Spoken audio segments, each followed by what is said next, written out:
And turning to the key economic data driving the market today, the jobs report. The economy adding 272,000 jobs in May, coming in above expectations, as did the unemployment rate, unexpectedly rising to 4%. Joining us now is Deutsche Bank senior U.S. economist Brett Ryan. Brett, thank you for joining us here. We were just talking with an earlier guest. The reaction in this report really wasn't felt in equities so much as the bond market. Biggest jump up in the 10-year in a couple months. Overall, what are you just making of the report? Yeah, sure. So, as you noted, it was a solid report, but the unemployment rate did tick up, and there are a few specific reasons why. But I think the bigger picture here is that there's really no change in trend from what you've seen over the last 12 months. And I think going into the report, you had the bond market was really rallying and seizing on this idea of, a step down in the labor market that was going to be evident in these data. And, there really wasn't a fundamental reason for it, to be honest. But, what did we get today? The headline 272 gain and private 229 gain, they were moderately above their 6-month averages of 255 and 202. And the three sectors that have been driving non-farm payroll gains, namely government hiring, which was up 43,000, leisure hospitality, 42,000, and private health and private education and health services, 86,000. It's the same story that it's been for the last 12 months. So I think it was more of a relief there that you're not seeing a bigger slowdown, and, equities weren't going to participate because that takes pretty much the Fed, a Fed cut off the table in July.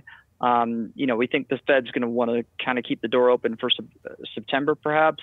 But in our view, these data point to the Fed not cutting until December.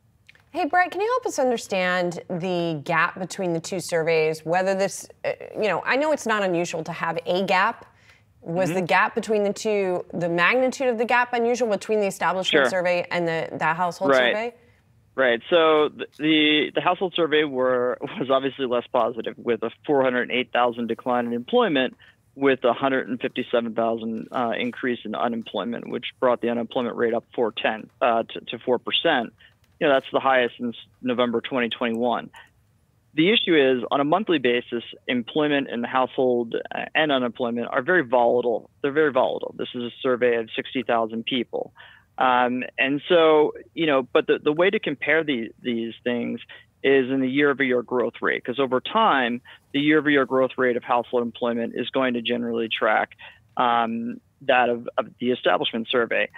One of the things, though, that's interesting in what's weighing on the household survey growth rate is 20 to 24-year-olds.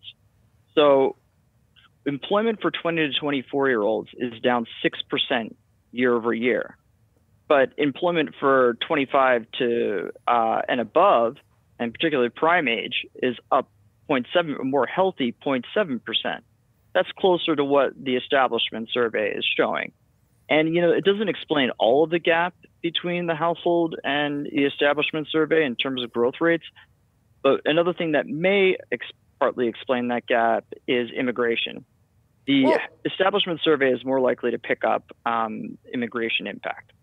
Do people under 25, are they just less likely to answer the phone also, Brett? Like, how do, I don't know what the methodology is exactly for the household survey, but you have to imagine it's gotten harder to even conduct these surveys. Well, I think, it's not necessarily that, more than as we get further away from the pandemic, and people are returning to college and schools and graduate schools, and during the pandemic, when people delayed education, and you saw a big jump in hiring among the younger age cohorts that had delayed colleges. So I think it's really more reflective of, number one, it's May, and it's always difficult to seasonally adjust around these age cohorts. But two, it's a return to education and getting degrees more than anything. I think the way the Fed's going to look at this is, look, prime age employment is up 7%, 0.7% year over year in the household survey. The establishment survey growth rate is still solid at, over 1%, near 1.5%.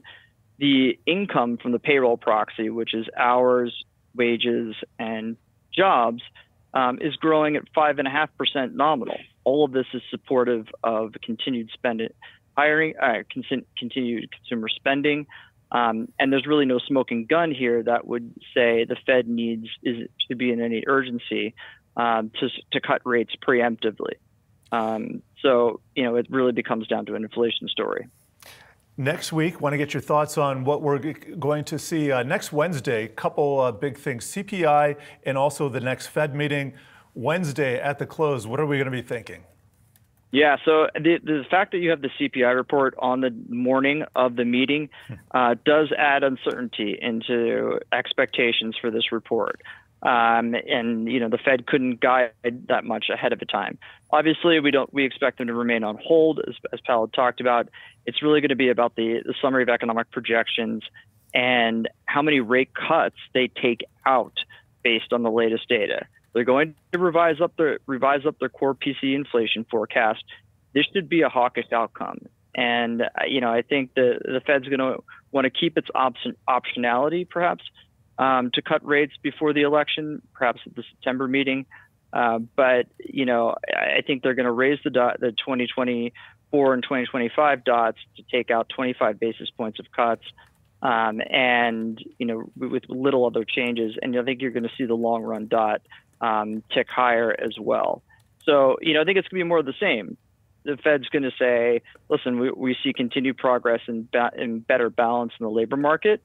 We need to see more confidence on the inflation front. And in that environment, we're on hold until we've gained that confidence, and that's going to be several more months of data on inflation. So I guess we'll keep watching all these individual reports very closely. Thanks a lot, Brad. Good to see you. My pleasure as always. Thank you for having me on the program.